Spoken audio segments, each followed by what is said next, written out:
मंगलाचरण करेंगे। ओम नमः सिद्धेभ्याय जय श्री ओम नमः सिद्धेभ्याय जय श्री ओम नमः सिद्धेभ्याय। मंगलम भगवान वीरो मंगलम गौतमो गणी मंगलम कुंद कुंदाद्यो जैन धर्मोस्तु मंगलम सर्वमंगल मांगल्यम सर्व कल्याण कारकम प्रधानम सर्वधर्माणां जैनम जयतु शासनम जैनम जयतु शासनम जैनम जयतु शासनम। मोक्ष मार्ग प्रकाशक हमारा ग्रंथ चल रहा है, जिसके रचयिता हैं पंडित टोडरमल, जिन्हें आचार्य कल्प भी कहा जाता है। तो उनका ज्ञान और उनका जो शैली है वो आचार्यों के सदृश है। तो इसलिए उनको ये उपनाम दिया गया है आचार्य कल्प पंडित टोडरमल जी। अभी वो मोक्ष मार्ग प्रकाशक की और प्रतियां भी और जगह से भी निकली हैं। तो बाबूजी आपको याद होगा, अपन लोग जबलपुर गए थे तो वो जितेश क्या नाम है, और भैया जी ने अपन को दी थी, वो किताब मेरे पास रखी है और वाराणसी से प्रकाशित हुई है। और वो भी लगभग ऐसी है, पूरी है। उन्होंने भी हम्म। टोडरमल जी को आचार्य कल्प की उपाधि से विभूषित किया है। उस ग्रंथ में भी मोक्ष मार्ग प्रकाशक है, नीले रंग की, वहां से पब्लिश हुई वो। तो एनीवे अब वो वो कहीं वो ये टोडरमल जी हैं, बाकी व्याख्या और वो जो वो अलग हाँ, रही हो। थोड़ा उसमें कहीं चेंज किया उन्होंने, जहाँ उनको डर लगा कि इतना स्पष्ट नहीं बताना चाहिए, वहां उन्होंने थोड़ा उसको घुमा फिरा दिया। क्योंकि देखो, जैन धर्म का जो सिद्धांत है उसमें कोई डरने की बात नहीं। बहुत सारे लोगों ने क्या किया इस पूजन में, जैसे ओरिजिनल पूजन है, पाप पुण्यमय दोए पायन बीड़ी डारी, और प्राचीन पूजा है। तो कुछ लोगों को ये डर लगा कि इससे लोगों को ऐसा नहीं कि पुण्य करने में भी लोग घबराने लगे, तो उन्होंने पुण्य शब्द वहां से हटा दिया, उन्होंने लिख दिया पाप पुंज पुंज। मय दोए। पाप पुंज ने हाँ, मेरे दोनों पैरों में बेड़ी डाल दी। उन्होंने पुण्य को इस डर से हटा दिया कि ऐसा ना हो कि लोग इसको पुण्य को हे समझ करके और कोई पुण्य के कार्य ही ना करें, फिर हमारी दान वान का क्या होगा, तो कौन आकर के मंदिर में जो पैसे चढ़ाएगा, ऐसा उनके मन में विकल्प आया। लेकिन सभी आप एक शास्त्र में छुपा सकते हो, बाकी सब जगह शास्त्रों में तो यही लिखा है ना कि पुण्य भी है और पाप भी है। पुण्य जो आगे की भूमिकाओं में हे हो जाता है, क्योंकि कोई भी व्यक्ति जो है किसी भी कर्म को साथ लेके मुक्त हो नहीं सकता। तो आज की हमारी भूमिका भी यही है। पंडित टोडरमल जी बताएंगे कि इन ग्रंथ का निर्माण क्यों किया गया और इसमें क्या विशेष बात थी, किन परिस्थितियों में मोक्ष मार्ग प्रकाशन का की रचना हुई। तो अपन वही पढ़ेंगे अभी। इसमें कहीं भयभीत होने की जरूरत नहीं है। और इसमें एक जगह एक शब्द वो भी आएगा कि अगर जो है वो मीठा खाने से कोई अगर मर जाए, तो जो दूसरे लोग हैं वो मीठा खाना तो नहीं छोड़ देंगे ना। तो उसी प्रकार से अगर वह कोई मान लो इसको गलत अर्थ में लेता है तो ये उसकी प्रॉब्लम है, इससे सिद्धांत थोड़ी अपन बदल सकते हैं। तो देखो मैं आपको शेयर करता हूँ स्क्रीन।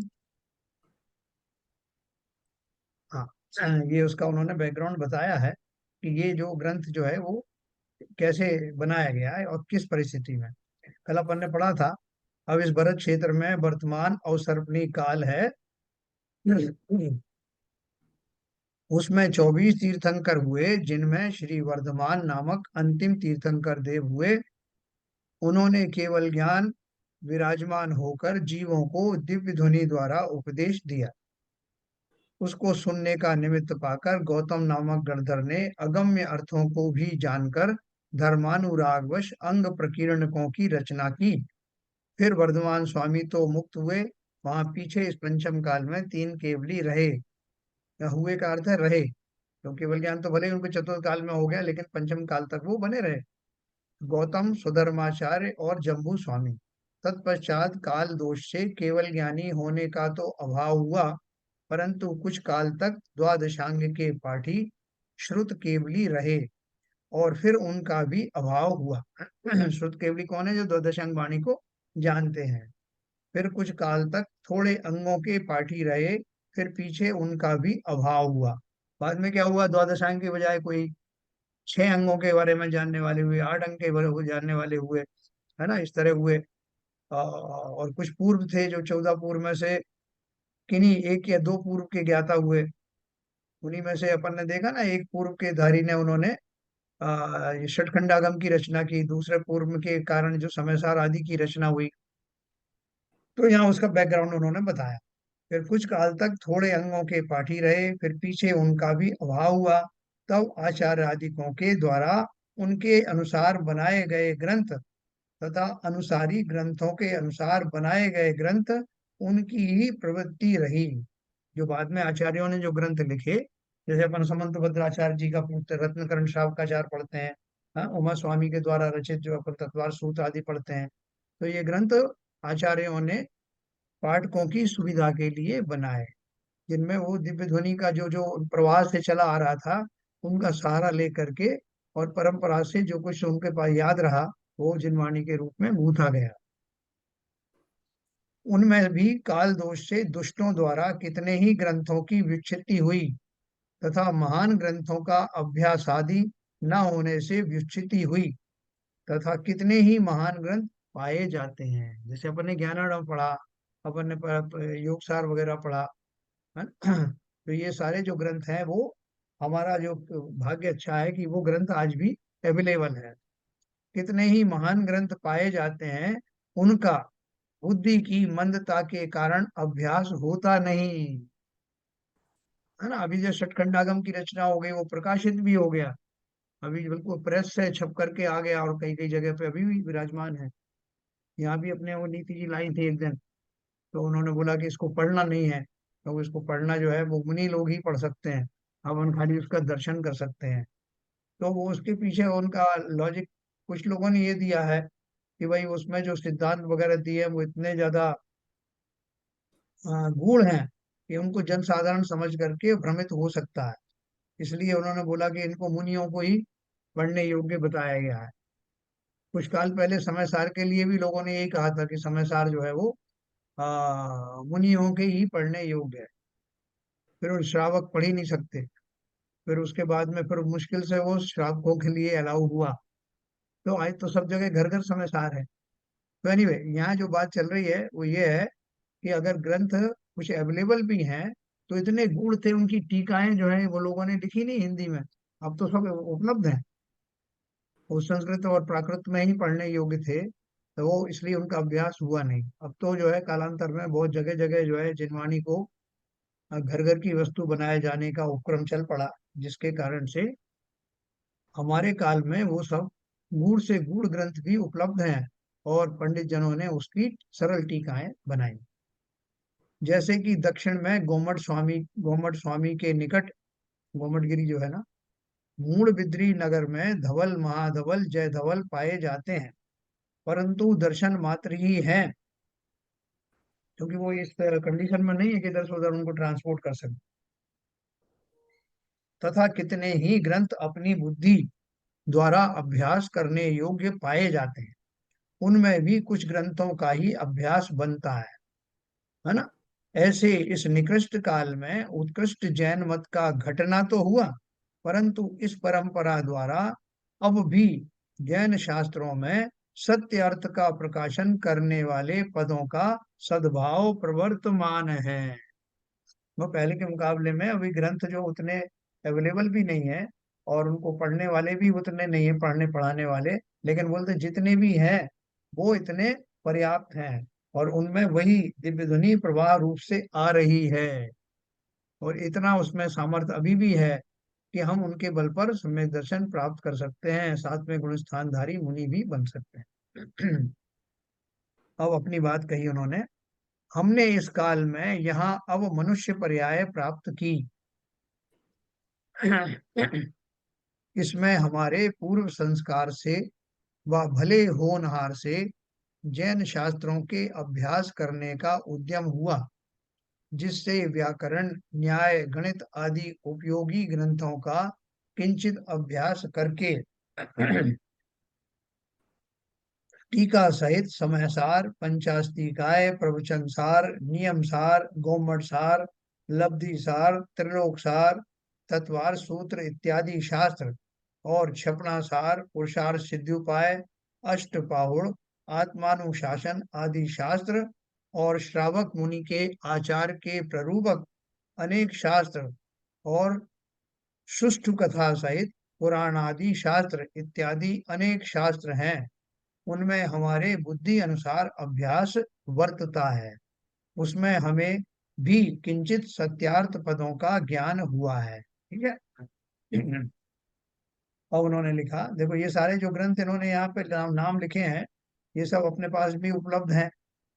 ये मंदिर जी में भी हमने पढ़े हैं, समय सार भी पढ़ा गया है, पंचास्तिकाय भी लिया था, प्रवचन सार भी लिया था, नियम सार भी हो चुका है, घुमट सार हो चुका है, लब्धि सार त्रिलोक सार नहीं हुआ, तत्वार सूत्र हुआ है, पुरुषार्थ सिद्धोपाय हुआ है।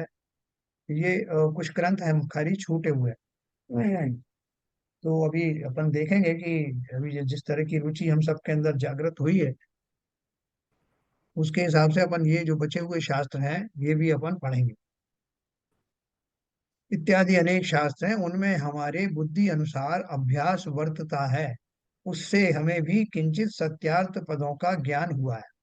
पुनश्च इस निकृष्ट समय में हम जैसे मंद बुद्धियों से भी हीन बुद्धि के धनी बहुत जन दिखाई देते हैं। है ना, अपन देखते हैं कि अरे साहब हमारे तो कोई ज्ञानी क्या है, हम तो बहुत जो है अज्ञानी है। तो बोलते हैं कि हमसे भी ये कौन से कलर कौन कर देता है, किस तरह हो जाता है, इस पर मुझे कुछ पता नहीं है। कोई ऐप है जिसमें गलती से ये कलर हो जाता है। पदम चंद का देखो नाम आ रहा है इसमें लिखा हुआ। है। पदम चंद का नाम आ रहा है। हाँ, उनसे वो गलती से कुछ हो जाता है, वो पहले भी हुआ था। हाँ, कल भी था ये। तो ये लाइन खिंच जाती है उसमें। ये वो पदमचंद जी, पदमचंद जी किसी जरा दिखाना किसी को अपने बेटे को, वो कौन सा ऐप से आ जाता है, ये जो हो गया ना इसमें पीला पीला सा। बात कर लूंगा, मैं बात कर लूंगा। जी जी। तो देखो, ये बोल रहे हैं इस निकृष्ट समय में हम जैसे मंद बुद्धियों से भी हीन बुद्धि के धनी बहुत जन दिखाई देते हैं। उन्हें उन पदों का अर्थ ज्ञान हो, इस हेतु धर्मानुरागवश देश भाषामय ग्रंथ रचने की हमें इच्छा हुई है। इसलिए हम यह ग्रंथ बना रहे हैं। इसमें भी अर्थ सहित उन्हीं पदों का प्रकाशन होता है। इतना तो विशेष है कि जिस प्रकार प्राकृत संस्कृत शास्त्रों में प्राकृत संस्कृत पद लिखे जाते हैं, उसी प्रकार यहाँ अपभ्रंश सहित अथवा यथार्थता सहित देश भाषा रूप पद लिखते हैं, परंतु अर्थ में व्यभिचार कुछ नहीं है। उन्होंने इस बात की गारंटी ली है टोडरमल जी ने कि मैं आपको ये ढूंढारी भाषा में या हिंदी में जो कुछ भी प्रस्तुत कर रहा हूँ, उसमें हूबहू जो संस्कृत और प्राकृत में जिस तरह से माल परोसा जाता है, वो दिव्य ध्वनि का वही सिद्धांत हूबहू इन पदों में मैंने लाने का प्रयत्न किया। है ना, मैंने अपने हिसाब से अपनी तरफ से कहीं उसमें ना तो कोई डाइल्यूशन किया है ना कुछ मिलावट की है। जैसा कि तैसा आपको दिया गया है, इसलिए आप बेफिक्र होकर के इसका लाभ लेना। इस प्रकार इस ग्रंथ पर्यंत उन सत्यार्थ पदों की परंपरा वर्तती है। उन्होंने अपने ग्रंथ तक की गारंटी ली कि यहाँ तक जो कुछ ऊपर से प्रवाह रूप में जिनवाणी चली आ रही है, उन्हीं पदों का आश्रय लिया गया है। फिर देखो आगे उन्होंने लिखा है, असत्य पद रचना प्रतिषेध। क्या लिखा उन्होंने, देखो बहुत बढ़िया मार्मिक चीज है। यहाँ कोई पूछता है कि परंपरा तो हमने इस प्रकार जानी, परंतु इस परंपरा में सत्यार्थ पदों की ही रचना होती आई, असत्यार्थ पद तो नहीं मिले। ऐसी प्रतीति हमें कैसे हो कि कोई कहेगा साहब आप जो बोल रहे हो उसमें कहीं ऐसा तो नहीं कुछ मिलावट हो गई हो, तो हमें कैसे इसका भरोसा है। उसका समाधान दिया है, असत्यार्थ पदों की रचना अति तीव्र कषाय हुए बिना नहीं बनती। कोई इसमें अगर गलत डालता है तो बहुत कषाई जीव कोई होगा जो ये कर सकता है, क्योंकि जिस असत्य रचना से परंपरा अनेक जीवों का महा बुरा हो और स्वयं को ऐसी महाहिंसा के फलरूप नरक निगोध में गमन करना पड़े, ऐसा महाविपरीत कार्य तो क्रोध मान माया लोभ अत्यंत तीव्र होने पर ही होता है। किंतु जैन धर्म में तो ऐसे कषायवान होते नहीं हैं। आप समझे बात? वो क्या बोल रहे हैं कि अगर कोई जानबूझ करके और इन पदों में कुछ असत्यार्थ पद मिलाने की कोशिश करेगा तो अवश्य ही वो बहुत क्रोधी कषाई रहेगा, जिसको ना अपने बुरे होने का डर है ना दूसरों के बुरे होने का डर है। और जिसे जो भयवान होगा, जिसे लगता है कि ऐसा करने से पाप कर्म का बंद होता है, छोटी गतियों में जाना पड़ सकता है, ऐसा कोई जैनी जो इन सिद्धांतों को जानता है वो इसको करेगा नहीं। और अजैनी को पता नहीं कि इसके अंदर ये क्या माल चल रहा है, उसमें उसको मिलाने का उसको साहस होगा नहीं, उसे पता ही नहीं, वो जानकारी नहीं। तो इसलिए उन्होंने बोला कि इसमें आप बेफिक्र रहना, जिसने भी अगर इतना साहस करके उन पदों को लाया है उसमें वो नकली भर नहीं सकता, क्योंकि नकली भरने की सामर्थ्य भी उस जैनियों में ही होगी जिनके अंदर में इतना सामर्थ्य होगा, ज्ञान होगा।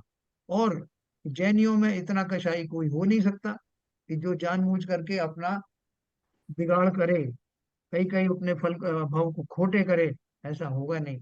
इसलिए वो कह रहे हैं कि ये जो परंपरा चली आ रही है अभी तक ऐसा उसमें कोई हुआ नहीं जिसने कोई ऐसा असत्य पद उसमें मिलाया हो, इसलिए आप बेफिक्र हो जाए।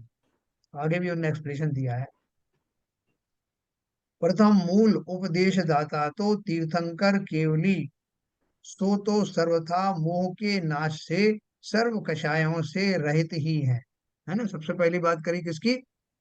तीर्थंकर, जिनकी दिव्य ध्वनि खिलती है। तो बोले वो तो असत्य बोलेंगे नहीं, अप्रयोजन भूत कोई बात कहेंगे नहीं, प्रयोजन भूत में कोई गलती करेंगे नहीं।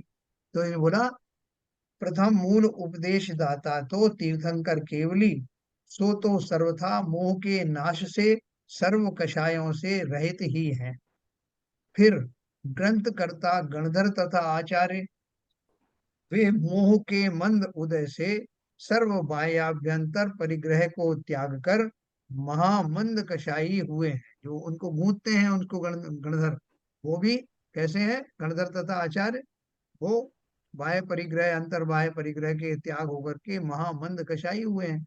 उनके उस मंद कषाय के कारण किंचित शुभोपयोग ही की प्रवृत्ति पाई जाती है और कुछ प्रयोजन ही नहीं है।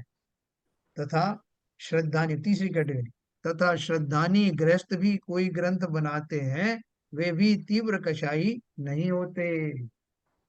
यदि उनके तीव्र कषाय हो तो सर्व कषायों का जिस तिस प्रकार से नाश करने वाला जो जिन धर्म, उसमें रुचि कैसे होती। अथवा जो कोई मोह के उदय से अन्य कार्यों द्वारा कषाय का पोषण करता है तो करो, परंतु जिन आज्ञा भंग करके अपनी कषाय का पोषण करे तो जैनी पना ही नहीं रहता। समझा? तो उन्होंने उसको सिद्ध किया है कि ये तीन चार कैटेगरी बताई, उनमें तो कोई आता नहीं। यदि उनके तीव्र कषाय हो तो सर्व कषायों का जिस जिस प्रकार से नाश करने वाला जो जिन धर्म है, उसमें उनकी रुचि कैसे हो। देखो मैंने आपको एक बार बताया था, ये जो राजमल पवैया जी हैं जिन्होंने बहुत सारे विधान लिखे, बहुत सारी पूजन लिखी, अपन जो बड़े चाव से पढ़ते हैं, वो भोपाल में एक जुमेराती बाजार है, उसमें वो उनकी एक छोटी सी दुकान थी, जो सुपारी वगैरह कुछ बेचने की थी दुकान, या आड़त की दुकान थी। मैं भी जाया करता, छोटा था जब, तो पिताजी दादाजी के साथ जाता था, उनकी सबकी आपस में अच्छी दोस्ती थी। तो वो धीरे धीरे करके वो पवैया जी अपने बिजनेस से विरक्त हुए और सबके साथ उठते बैठते थे। और फिर उन्होंने कुछ पूजन लिखना शुरू करा, कुछ ये सब करना शुरू किया। तो उन्हीं के साथी जो लोग थे उनको थोड़ी, मतलब एक तो उनको आश्चर्य हुआ कि ये अचानक से कैसे इतना ज्ञानी हो गया। फिर कुछ ईर्ष्या भी हुई, जैसे कि सहज में हो जाता, ये कल को ये सुपारी बेचने वाला, हमारे साथ बैठने उठने वाला, ये हमसे विशेष ज्ञानी कैसे हो गया। तो बहुत लोगों ने उनका मखौल उड़ाया, मजाक बनाया और उनकी बात को सीरियसली नहीं लिया। लेकिन उन्होंने इसकी परवाह नहीं करी और उन्होंने निरंतर सारे चौबीसों तीर्थंकरों के ऊपर पूजन लिखी, कितने विधान लिखे, और बहुत बढ़िया उनका शोभम था।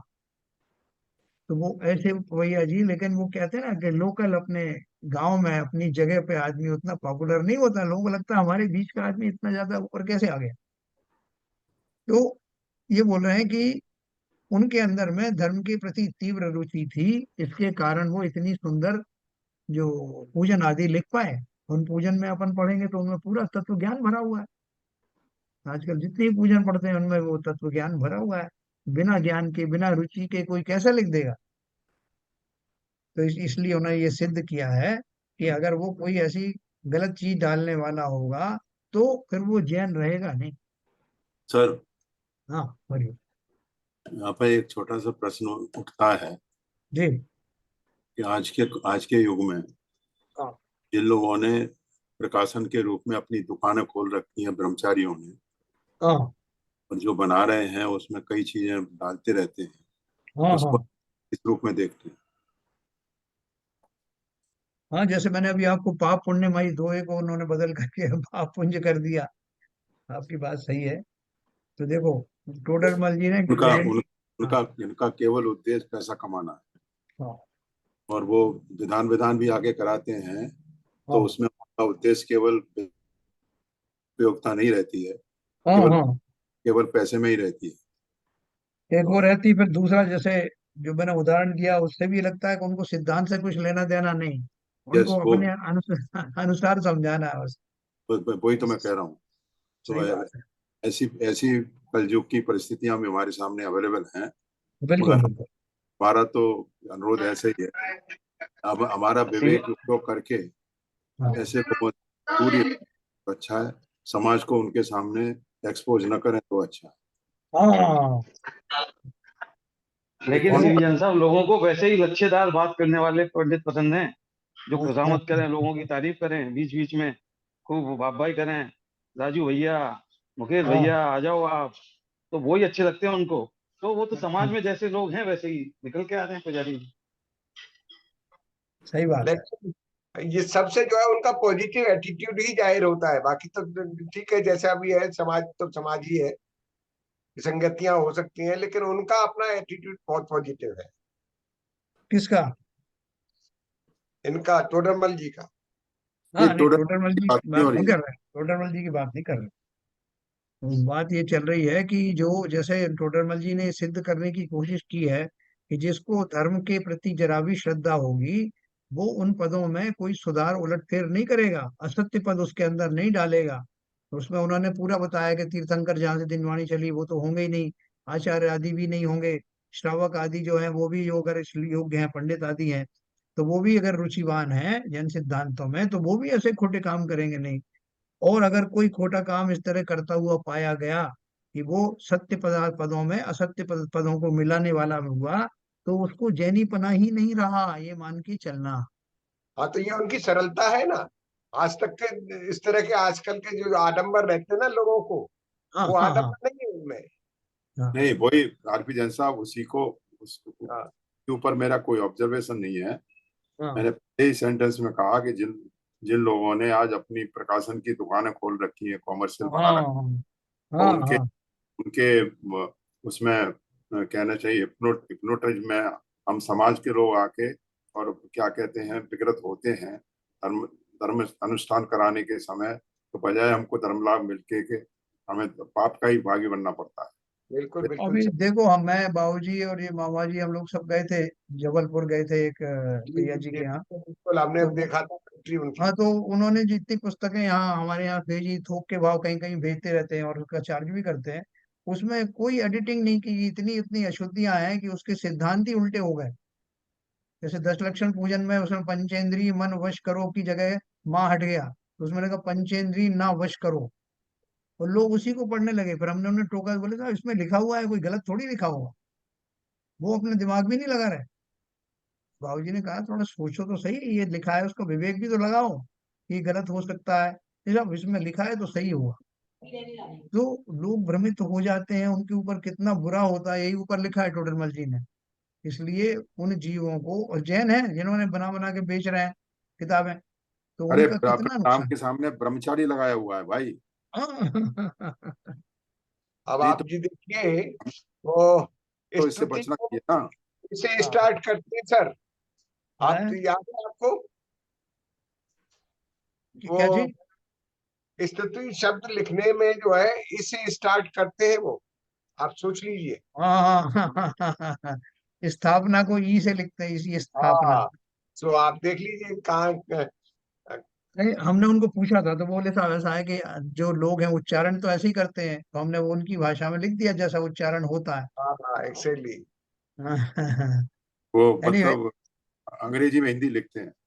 हाँ वो लोग संस्कृत के मूल शब्द ही बदल दिए। नहीं, अंग्रेजी में हिंदी लिखते हैं ना लोग, वही है। हाँ हाँ हाँ हाँ, रोमन में। बिल्कुल स्तुति सही। को स्तुति लिखना चाहिए, इससे स्टार्ट नहीं कर सकते, आधे साथ से स्टार्ट होती है वो। बिल्कुल सही कह रहे हैं आप। तो चलो एनीवे, बात ये चल रही है कि टोडरमल जी ने कोशिश ये की है कहने की कि अगर कोई व्यक्ति, पहली बात तो जो धर्म का अनुयायी होगा, नीतिज्ञ होगा, निपुण होगा, पंडित होगा, वो इस तरह के असत्य पद इसमें मिलाएगा नहीं। और अगर कोई कषाय बस मिलाता है तो उसके जैनीपना रहता नहीं। वो काहे का जैनीपन बोलते हैं, तुम काहे के जैनी हो, तुमको तो ये भी नहीं पता कि रात में पानी नहीं खाया जाता, दिन में पानी छान के पीते हैं, जब दिन रात जब भी पीना। तो हम कुछ कुछ बातों को लेकर के ही ये सीधा लोगों को बोल देते हैं कि तुम काहे के जैनी।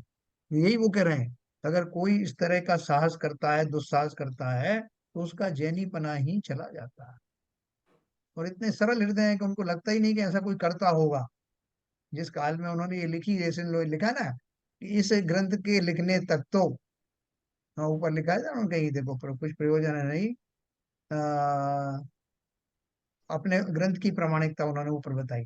एनीवे, वो तो सब सब तरह के काल दोष होते हैं, अपने को थोड़ा सावधान रहने की जरूरत है कि कौन किस तरह से बदल देता है, और भोले वाले जीव फिर उसी को मानते हैं कि यही सत्य है ना। अभी देखो, हमने जैसी बहुत सारी पूजन हमने अशुद्ध जो है हमने रट ली, वो अशुद्ध शब्द हमारी जुबान पे आ गए।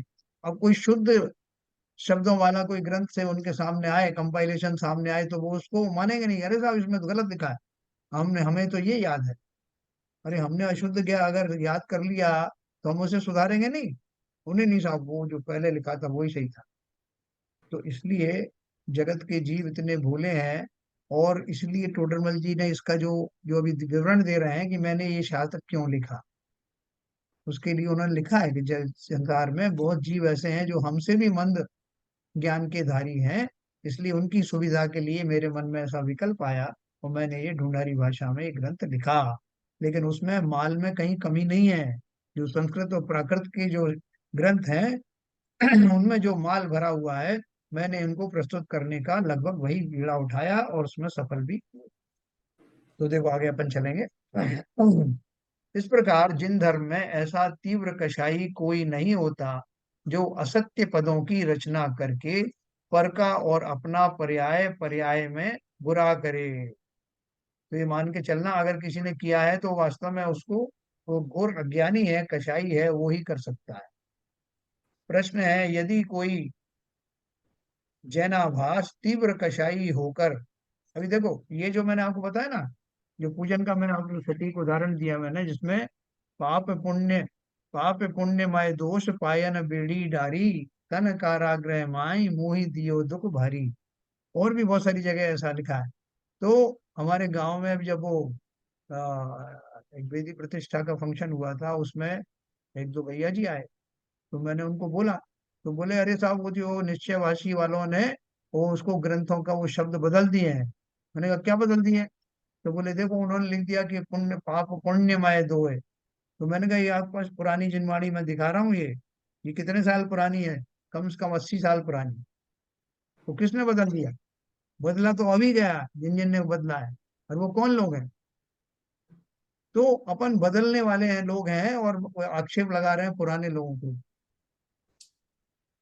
तो इस प्रकार जिन धर्म में ऐसा कोई तीव्र कषाई कोई नहीं होता, देखो उन्होंने टोडरमल जी कितने सरलता से कह रहे हैं, जो असत्य पदों की रचना करके पर का और अपना पर्याय पर्याय में बुरा करे। तो अपन तो खाली इससे यही निष्कर्ष निकाल सकते हैं कि जो वास्तव में तीव्र रुचि के धारी हैं, जिन्हें जैन सिद्धांतों पर पूरा भरोसा है, वो अपना विवेक भी इस्तेमाल करेंगे और अवश्य ही असत्यार्थ में से सत्य क्या है वो खोज निकालेंगे। फिर प्रश्न देखो, किसी ने कहा, उन्होंने प्रश्न भी उठाया, यदि कोई जैनाभास, जैनाभास क्यों कहा कि मतलब अब वो जैनी रहा नहीं, यदि कोई जैनाभास तीव्र कषाई होकर असत्यार्थ पदों को जैन शास्त्रों में मिलाए और फिर उसकी परंपरा चलती रहे तो क्या किया जाए? बहुत बढ़िया, क्या तो बात कर रहे थे वही आ गया। हाँ, तो क्या बोला? यदि कोई जैनाभास तीव्र कषाई होकर असत्यार्थ पदों को जैन शास्त्रों में मिलाए और फिर उसकी परंपरा चलती रहे तो क्या किया जाए? समाधान दिया, जैसे कोई सच्चे मोतियों के गहने में झूठे मोती मिला दे, परंतु झलक नहीं मिलती, इसलिए परीक्षा करके पारखी ठगाता भी नहीं है। कोई भोला हो वही मोती के नाम से ठगा जाता है तथा उसकी परंपरा भी ज्यादा नहीं चलती। शीघ्र ही कोई झूठे मोतियों का निषेध कर देता है। उसी प्रकार कोई सत्यार्थ पदों के समूह रूप जैन शास्त्र में असत्यार्थ पद मिलाए, परंतु जैन शास्त्रों के पदों में तो कषाय मिटाने का तथा लौकिक कार्य घटाने का प्रयोजन है, और उस पापी ने जो असत्यार्थ पद मिलाए हैं उनमें कषाय का पोषण करने का तथा लौकिक कार्य साधने का प्रयोजन है। इस प्रकार प्रयोजन नहीं मिलता, इसलिए परीक्षा करके ज्ञानी ठगाता भी नहीं। है ना, अपन को मालूम पड़ जाता है कि शास्त्र वीतरागता का पोषण करते हुए चल रहा था, इसमें बीच में ये बात कैसे आ गई, ये पैबंद कैसे आ गया? तो कोई भी पढ़ने वाला समझ जाएगा, जैसे कोई दूसरा शास्त्र पढ़ने लगा, मैं ये पन्ना पलट गया या क्या हुआ, तो वो पकड़ लेगा। तो बोल रहे हैं उनमें कषाय का पोषण करने का तथा लौकिक कार्य साधने का प्रयोजन है, इस प्रकार प्रयोजन नहीं मिलता, इसलिए परीक्षा करके ज्ञानी ठगाता भी नहीं। कोई मूर्ख हो वही जैन शास्त्र के नाम से ठगा जाता है तथा उसकी परंपरा भी नहीं चलती। शीघ्र ही कोई ना कोई उन असत्यार्थ पदों का निषेध करता है। कभी ना कभी तो पकड़। पकड़ में आ ही जाएगा। अभी बहुत सारा कोई मान लो नकली की मोती मिला के वो बेच रहा है, असली के बीचों बीच, तो बहुत सारे लोग लेके जा रहे हैं, लेकिन कभी ना कभी कोई परीक्षा करके बताया जाए, अरे साहब वहां से मत लेना, वो ऐसा ऐसा ठगी करता है, वो कहीं ना कहीं उसका राज जरूर खुलता है। दूसरी बात यह है ऐसे तीव्र कषाई जैनाभास यहाँ इस निकृष्ट काल में ही होते हैं। उत्कृष्ट क्षेत्र काल बहुत हैं, उनमें तो ऐसे होते नहीं। इसलिए जैन शास्त्रों में असत्यार्थ पदों की परंपरा ज्यादा दिन नहीं चलती, ऐसा निश्चय करना। अभी आप देखो, बहुत सारे जो साधु हैं जो पहले खाली क्रियाओं का ही उपदेश देते थे, आचरणों का ही देते थे, बाकी सिद्धांतों के बारे में या तो बताते नहीं थे, और कोई पूछता था तो वो थोड़ा अवॉइड करते थे, क्योंकि वो खुद भी सिद्धांत नहीं पढ़ते थे। लेकिन अब ऐसा धीरे धीरे सुधार आ रहा है कि वो इस तरफ जो उसके जो सिद्धांत हैं उनमें पारंगत होते जा रहे हैं, और उनके वर्षन जो है भी चेंज होने लग गए। क्यों? कि अगर आपको वास्तव में रुचि है तो आप कितने दिन तक आप सुपरफिशियल नॉलेज रख करके काम चलाओगे? आपको भी तो मोक्ष जाना है कि नहीं? दुनिया को तो आप कुछ भी समझा दोगे, लेकिन स्वयं को कैसे समझाओगे कि इन्हें खाली ऊपरी ऊपरी सुपरफिशियल सरफेशियल बातों से मेरा कल्याण होगा क्या? नहीं होगा। तो सिद्धांतों में घुसोगे तो वही बात मिलेंगी आपको जो कि आचार्यों ने, मूल आचार्यों ने ग्रंथों में लिखी हैं। तो इसलिए वो कह रहे हैं कि इसलिए जैन शास्त्रों में असत्यार्थ पदों की परंपरा नहीं चलती, लोग अपने आप समझ जाते हैं।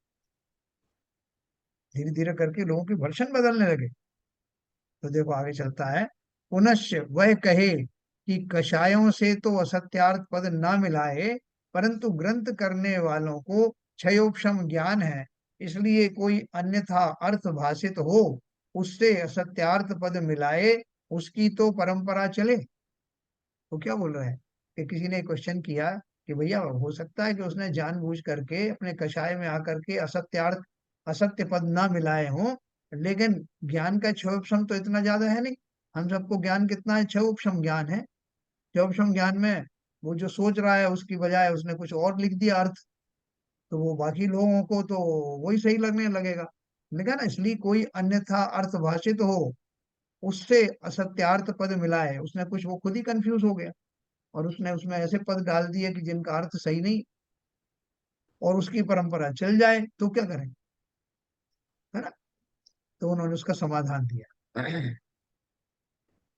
मूल ग्रंथ कर्ता तो गणधर देव हैं, वे स्वयं चार ज्ञान के धारक हैं, और साक्षात केवली का दिव्य ध्वनि उपदेश सुनते हैं, उसके अतिशय से सत्यार्थ ही भाषित होता है, और उसी के अनुसार ग्रंथ बनाते हैं। इसलिए उन ग्रंथों में तो असत्यार्थ पद कैसे गूंथे जाएं, तथा जो अन्य आचार्य आदि ग्रंथ बनाते हैं वे भी यथा योग्य सम्यक ज्ञान के धारक हैं, और वे मूल ग्रंथों की परंपरा से ही ग्रंथ बनाते हैं। आपने देखा होगा बहुत सारे ग्रंथकार जो हैं उसमें उन ग्रंथों का नाम लिखते हैं जहां से उन्होंने रेफरेंस लिया। सर ये जो चार ज्ञान है ना, जी। मति श्रुति अवधि और केवल ज्ञान, ये चारों ही है ना।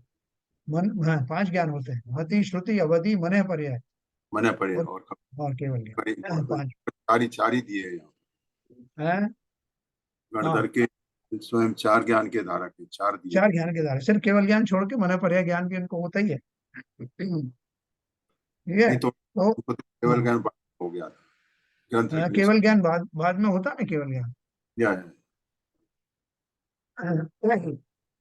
तो वे भी यथा योग सम्यक ज्ञान के धारक, ये सम्यक ज्ञान के ही भेद आपको बताए मैंने। जो यस। पांच ज्ञान है वो सम्यक हाँ ज्ञान के। हाँ। दूसरी बात यह है कि जिन पदों का स्वयं को ज्ञान ना हो उनकी तो वे रचना करते नहीं, और जिन पदों का ज्ञान हो उन्हें सम्यक ज्ञान प्रमाण से ठीक गूंथते हैं, ठीक गूंथते हैं, है ना। अपन को यस। जैसे मान लो मैं केमिस्ट्री पढ़ा हुआ हूँ, मुझे केमिस्ट्री का बहुत ज्ञान है, तो मैं फिजिक्स के ऊपर लिखने थोड़ी बैठ जाऊंगा। जिसके ऊपर जो ज्ञान है उसी के ऊपर लिखेंगे, तो यही वो कह रहे हैं। दूसरी बात यह है कि जिन पदों का स्वयं को ज्ञान ना हो उनकी तो वे रचना करते नहीं, और जिन पदों का ज्ञान हो उन्हें सम्यक ज्ञान प्रमाण से ठीक ठीक गूंथते हैं। दिव्यध्वनि गूंथी मतलब वो रचना की गई। इसलिए प्रथम तो ऐसी सावधानी में असत्यार्थ पद गूंथे जाते नहीं, और कदाचित स्वयं को पूर्व ग्रंथों के पदों का अर्थ अन्यथा ही भाषित हो, तथा अपनी प्रमाणता में भी उसी प्रकार आ जाए, तो उसका कुछ सारा वश नहीं है, परंतु ऐसा किसी को ही भाषित होता है, सबको तो नहीं। इसलिए जिन्हें सत्यार्थ भाषित हुआ हो वे उसका निषेध करके परंपरा नहीं चलने देते। क्या बोल रहे हैं कि कई बार जो ग्रंथ लिखने वाला है उसको मूल ग्रंथ जिसका आधार लिया गया उसका वो गलत सेंस में अर्थ ग्रहण कर लेते हैं, क्योंकि ज्ञान का क्षोभक्षम इतना है, भूलवश उनका अर्थ वही समझ में आया और उन्होंने उसके हिसाब से नए ग्रंथ की रचना कर दी। तो वो बोल रहे हैं कि उसमें भी वो क्या करते हैं, जनरली वो लिख देते हैं कि भाई मैंने अपने जितना ज्ञान था उससे रचना की है, जो भी विद्वान लोग हों वो इसमें त्रुटि निकाल करके सुधार कर देवें, जिससे मेरा भी भला हो और परंपरा में कोई गलत चीज ना जाने पावे। पहले लोग देते थे एक दूसरे पंडित को शोध करने के लिए, वो शुद्धि करते थे, वो उनसे वो देख देख करके बताते थे कि मेरे अंदर में यहाँ मुझे ऐसा लग रहा है। अभी इस ग्रंथ के अंत में एक रहस्यपूर्ण चिट्ठी आई जिसमें उन्होंने टोडरमल जी के साथ बहुत सारे विद्वानों ने इस तरह के एक्सचेंजेस किए हैं, और उसमें उनकी जो मूल सिद्धांतों में जो गलतियां थी उनके बारे में चर्चा की गई है। देखो ग्रंथ लिखना आसान बात नहीं है। ग्रंथ हो पूजा हो ये सब लिखना खाली पद्य मिलाने से नहीं होता। उसके अंदर कोई आपने शब्दों का हेर फेर तो नहीं कर दिया, ऐसे शब्द तो नहीं आ गए जो वहां उचित नहीं थे, या जो सिद्धांत है वो कहीं बाधित तो नहीं हो रहा है। कि पूरा पूरा अगर आपने संज्ञान लेकर के नहीं किया तो पुण्य की बजाय पाप लगने वाला है। इसकी बहुत बड़ी जिम्मेवारी है, न केवल लिखने वालों की बल्कि जो वक्ता है उसकी बहुत जिम्मेदारी होती है। अगर उससे कहते हैं ना कि ये तो दुधारी तलवार है, इधर से पकड़ो तो कट जाएगा, उधर से पकड़ो तो कट जाएगा। बहुत सावधानी पूर्वक जो सिद्धांत हैं वो कहीं बाधित ना हो, इस बात का ध्यान रखना। अगर हमें कोई समझ में ना आए तो उत्साह में जोश में आकर के गलत सलत बता मत देना।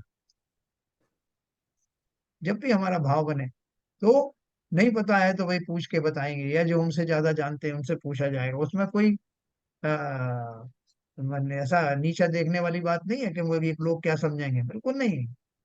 भाई हम सब क्षम ज्ञान के धारी है ना। इतना ज्ञान था जिस समय, वही बात मुझे जो है मान लो आज समझ में नहीं आई, कल समझ में आ सकती है, परसों आ सकती है, परसों भूल सकता हूँ। ये सब ज्ञान की क्षम की घटना है। तो देखो उन्होंने इतना लिखा, इसलिए जिन्हें सत्यार्थ भाषित हुआ हो वे उसका निषेध करके परंपरा नहीं चलने देते। इसी कारण से आज तक जैन धर्म टिका हुआ है। और कितने ही ग्रंथ आप देख लो, एक सिद्धांत से दूसरा सिद्धांत कभी बाधित नहीं होता। इस ग्रंथ में वो सिद्धांत लिखा है, दूसरे में दूसरा लिखा है, सब में वही सिद्धांत मिलेगा। क्योंकि वो विवेक पूर्ण से विवेकी लोग उसको आगे गलत परंपरा को बढ़ने नहीं देते। इसका लाभ लेना, जितने भी ग्रंथ अभी अवेलेबल हैं उनको जितनी जल्दी हमारी आयु पूर्ण होने से पहले पहले अवश्य ही उनका अभ्यास करना। ये बहुत स्वर्णिम काल आया है जिसमें ऐसे विद्वान मौजूद हैं, उन्होंने ऐसे ग्रंथों की रचनाएं की हैं, ऐसी टीकाएं लिखी हैं, और हमारी बुद्धि अभी ठीक ठाक है। कब बुद्धि भ्रष्ट हो जाए, कब कानों से सुनाना बंद हो जाए, कब आंखों से दिखना बंद हो जाए। इसलिए जितना समय मिला है भरपूर इस दिशा में लगा देना। पुनश्चेतना जानना कि जिनको अन्यथा जानने से जीव का बुरा हो, ऐसे देव गुरु धर्मादिक तथा जीव अजीवादिक तत्वों को तो श्रद्धानी जैनी अन्यथा जानते ही नहीं। इनका तो जैन शास्त्रों में प्रसिद्ध कथन है। और जिनको भ्रम से अन्यथा जानने पर भी जिन आज्ञा मानने से जीव का बुरा ना हो, ऐसे कोई सूक्ष्म अर्थ हैं, उनमें से किसी को कोई अन्यथा प्रमाणता में लाए तो भी उसका विशेष दोष नहीं है। देखो कितनी बढ़िया बात कही। वो क्या बोल रहे हैं कि जो मूल सिद्धांत है जीव अजीव आदि के जो बारे में जो वर्णन है, वो सब ग्रंथों में दिया हुआ है, और उसमें तो किसी को कोई कंफ्यूजन होता नहीं। जीव की जो परिभाषा दी है, अजीब की जो परिभाषा दी है, तो जाने जितने भी श्रद्धानी जैनी है वो वैसे ही मानते हैं। लेकिन कहाँ गलती हो सकती है कि जब कोई सूक्ष्म बात कही हो, है, तो वो सूक्ष्म बात कही हो तो हम क्या करें उसमें, जिनको भ्रम से अन्यथा जानने पर भी जिन आज्ञा मानने से जीव का बुरा ना हो, ऐसा कोई सूक्ष्म अर्थ है। जैसे कोई शब्द आया, मान लो कोई शब्द ऐसा आया कि जिसका जो है वो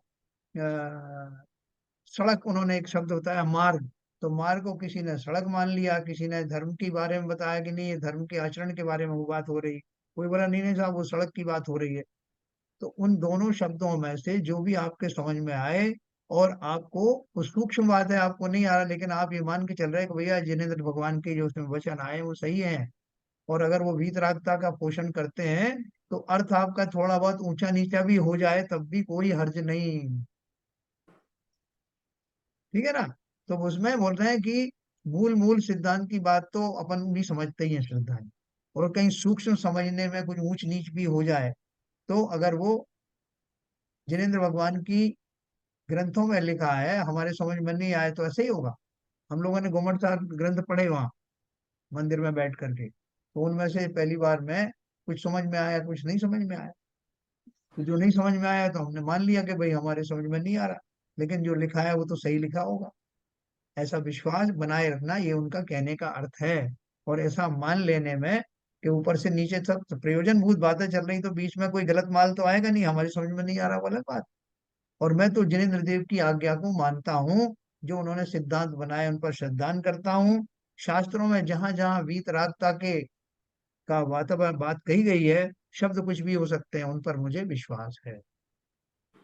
बस एक कसौटी लगाना, जो भी बात कही जा रही है अगर वक्ता कहीं इधर उधर डेविएट भी होता है लेकिन बात ऐसी कह रहा है जिसमें वीतरागता का पोषण है, तो सर्वमान्य है।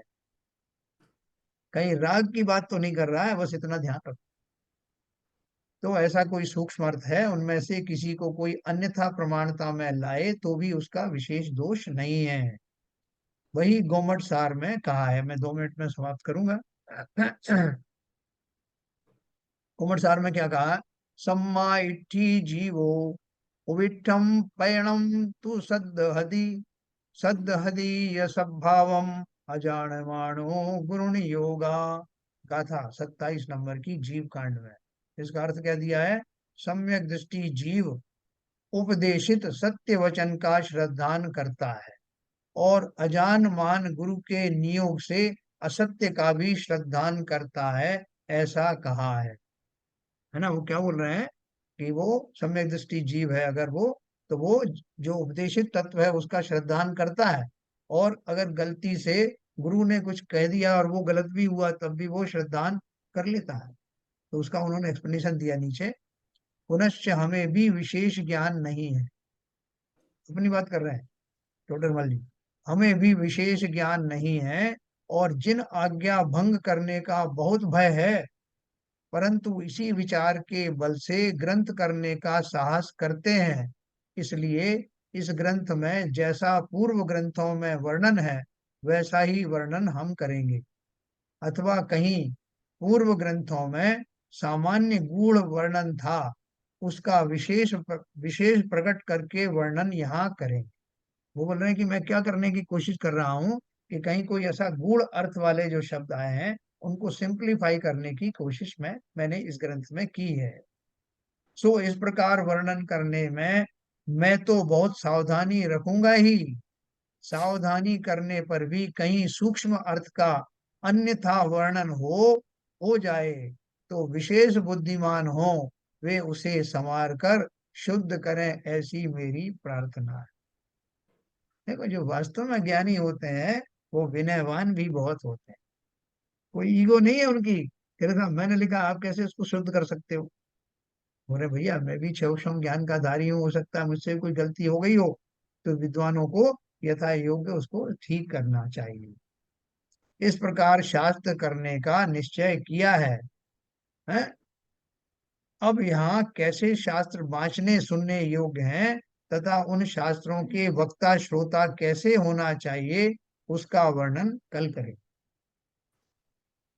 ठीक है सर, अभी आज का अपन इसको बहुत डाइजेस्ट करते हैं। बहुत ही सिस्टमेटिक तरीके से जा रहे हैं। हाँ अच्छा, बहुत सिस्टमेटिक। ग्रंथ क्यों लिखे हैं, ग्रंथ लिखने का तात्पर्य क्या है, उनसे किन जिन जीवों को फायदा होने वाला है, ये ग्रंथ मुझे लिखने की कैसे प्रेरणा मिली, पूरा मैं लॉजिकल लिखा है। मैं सारे क्वेश्चन बेस करके जो डाउट हो सकते हैं उनको पहले ही क्लेरिफाई कर दिया, हाँ, जिससे आपको आगे कोई डाउट रहे ही ना। और वक्ता बड़ा खुश, ये श्रोता बड़े खुश हो जाते हैं, अरे मेरे दिमाग में ये क्वेश्चन आ रहा था, ये इन्होंने ही उठा दिया। ये वो जो अपन जो चर्चा कर रहे थे, क्वेश्चन रेज कर रहे थे, जी, वो अगले वाचन में पूरा क्लियर कर दिया वहीं यस पर। Yes yes yes. तो क्या ललित जी कैसा लग रहा है आपको? ग्रंथ कैसा लग रहा है? अनम्यूट करिए नहीं, आप। बहुत अच्छा शुरुआत की है उन्होंने। मतलब भूमिका जो अभी एक्चुअली ग्रंथ का मेन कंटेंट शायद अब चालू होगा। हाँ, अब शुरू में पूरा उन्होंने इसको बताया है कि जो श्रावक है, पढ़ने वाला है, उसको मतलब क्या ध्यान रखना है, और उन्होंने भी क्या चीज ध्यान रखी है एक्चुअली लिखते बराबर। समय। अभी तो ये इंट्रोडक्शन चल रहा है, थोड़ा आगे तक इंट्रोडक्शन चलेगा और उसके बाद में कर्मों के बारे में आएगा। कर्मों की फिलॉसफी बहुत सिंपल ढंग से समझाई, हम्म, वो भी दो दो एक दिन में ही आएगा। और इसके पहले जो है अपन पढ़ेंगे वांचने सुनने योग्य शास्त्र कौन से हैं। दूसरा वक्ता और श्रोता का जो आप लोग सब बात कर रहे थे वो सब इसमें बहुत अच्छे से दिया हुआ है। फिर शास्त्र स्वाध्याय से क्या लाभ होता है, कितने लाभ एक साथ होते हैं, ये सारी चीजें जो है जो भूमिका में आई हैं, बड़ी प्यारी प्यारी चीजें। तो क्या भाव जी कैसा लग रहा है आपको? ऐसा कुछ नई चीज लग रही? बहुत बढ़िया लग रहा था। हाँ मैं तो एक ही चीज कहना चाहूंगा, जी। Late is better than never. ये बहुत पहले पढ़ लेना चाहिए था। नहीं वो तो देखो जब जो चीज क्रम से आ जाए समझ लो उसकी काल अवधि तभी आने वाली है।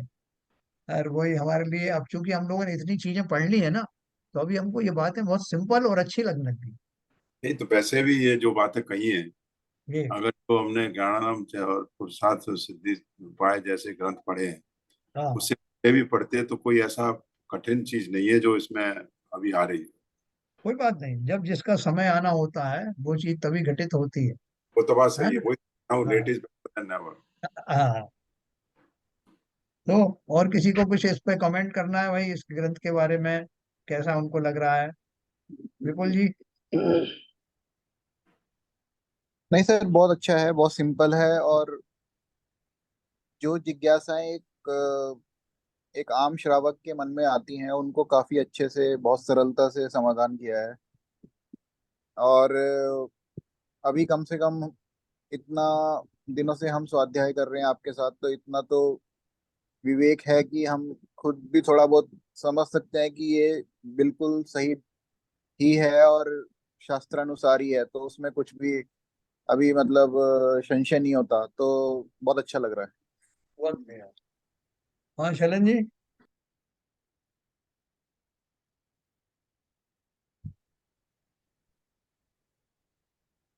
शैलन जी हैं? हाँ है सर, मैं थोड़ा हाँ तो सर फ्लो जा रहा है। तो उन्होंने जो अभी के पहले से ही क्लैरिटी कर दी उन्होंने आपको हाँ पढ़ाते समय कि क्या क्या सोच सकते हैं, क्या क्या गलतियां हो सकती हैं, क्या क्या है, और वो किस किस चीज का ध्यान रखा गया है। तो मतलब जो प्रस्तावना, एक तरीके से प्रस्तावना चल रही है ये बिल्कुल। मोक्ष प्रकाश की, तो हाँ उसमें उन्होंने पहले से ही क्लैरिटी कर दी कि किस शुद्धता के साथ में वो काम कर रहे हैं।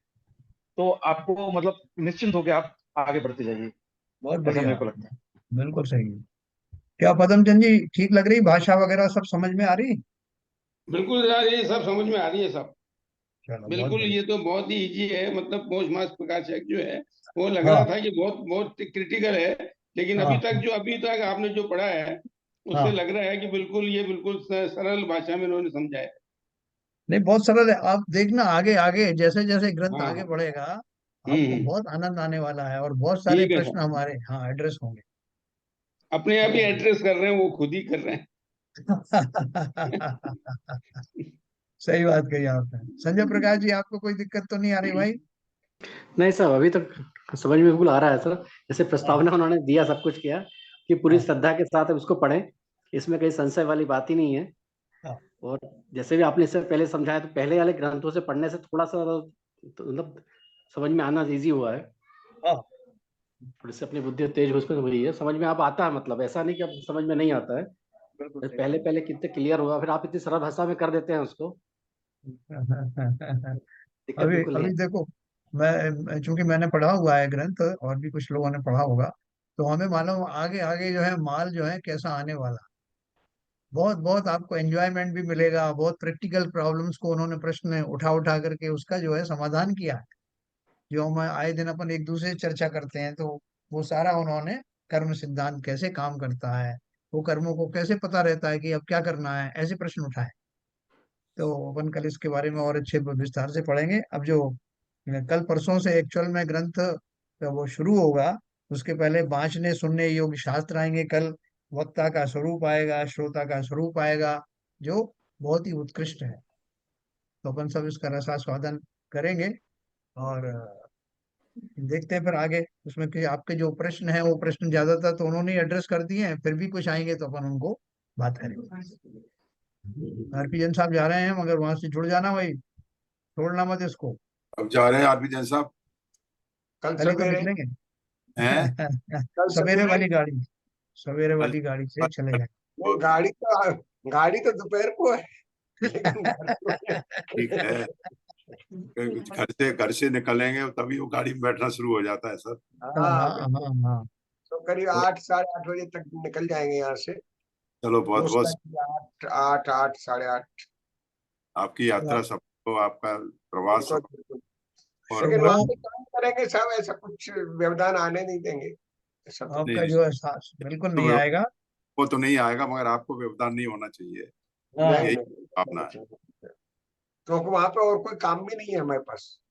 अच्छा है। वापस कब आ रहे हैं साहब? कोई असाइनमेंट हो तो ठीक है, लेकिन यहाँ तो हम बिल्कुल असाइनमेंट यहाँ से देते रहेंगे आपको हम लोग। हाँ बिल्कुल असाइनमेंट देंगे आपको। यस। ठीक है सर, बिल्कुल बिल्कुल। वापस कब आ रहे हैं साहब? नहीं, आपके तो फिर पूरे 100 दिन का मामला है। अच्छा, आप तो यूके जा रहे हैं ना? अच्छा अच्छा, हाँ हाँ, यूके जा 100 डेज, हाँ। 100 डेज मोदी के। यस। रहे हैं। 100 दिन सास के। 100 दिन सास के नहीं, आजकल नया जमाना है साहब, नए भारत में मोदी के 100 दिन है। सौजन विकास विकास के बोल रहे हैं कि सास के बोल रहे हैं, क्या बोल रहे मन की बात। सर ऐसा है, हाँ। जो लास्ट का शब्द होता है वो तुक मिलाने, तुकबंदी काम में आता है। हैं? ठीक चलिए, है बहुत सर, बढ़िया है। तो कल सबको तक बहुत बहुत परसों से निश्चित रूप से ज्वाइन करें। ओके ओके ओके, ज्वाइन जरूर करना आप। बहुत यस बढ़िया सर। टॉपिक है, बड़ी मुश्किल से अपन ने शुरू किया है इसको, तो उसको छोड़ना मत इनफैक्ट कोई भी। हम तो एक बार रिहर्सल कर चुके हैं आपके साथ बैठ के इसका। जी हाँ, जी हाँ। सब लोगों से मेरी विनती है कि ये अंत तक इसमें जो है आपको सुनने को मिले, इसका इसका उसको इंश्योर करना है, जहां तक संभव हो कोई व्यवधान नहीं आने देना। किसी कारण से अगर आ भी जाए तो अपन रिकॉर्ड तो कर ही रहे हैं, लेकिन फिर भी जो लाइव होता है उसका लाइव का मजा अलग भाषा वैसे बहुत सरल, और एक्चुअली क्या है कि बहुत सरलता से, सहजता से सब चीज समझाई, खुद ही प्रश्न उठाए और खुद ही जवाब दे दिए। है। Yes yes yes yes. बहुत सुंदर भाषा है, शैली है। उन्होंने लिखा भी है कि लोग मुझसे पूछते हैं कि तुमको क्या पड़ी थी ऐसा ग्रंथ लिखने की, ग्रंथों की कोई कमी थी क्या, तो उसका जवाब भी उन्होंने लिखा है। ठीक है, अपन कल पढ़ेंगे। सबको जय जय, जिनवाणी स्तुति कर ललित जी। मिथ्यतम नाश वेको ज्ञान के प्रकाश वेको अपर भास वेको भानु शिव खानी है। छह द्रव्य जान वेको बंध वेधि भान वेको सो पर पिछान वेको परम प्रमानी है। अनुभव बताए वेको जीव के जताए वेको काहू न सताए वेको भव्य और आनी है। जहाँ तहाँ तार वेको पार के उतार वेको सुख विस्तार वेको यही जिन वाणी है। हे जिनवाणी भारती तो है जबूदन रैन, जो तेरी शरणा गए सो पावे सुख चैन। क्या वाणी के ज्ञान से सूझे लोकालो, सो वाणी मस्तक धरो सदा देते हैं धो, सदा देते हैं धो। जिनवाणी माता की जय। जय।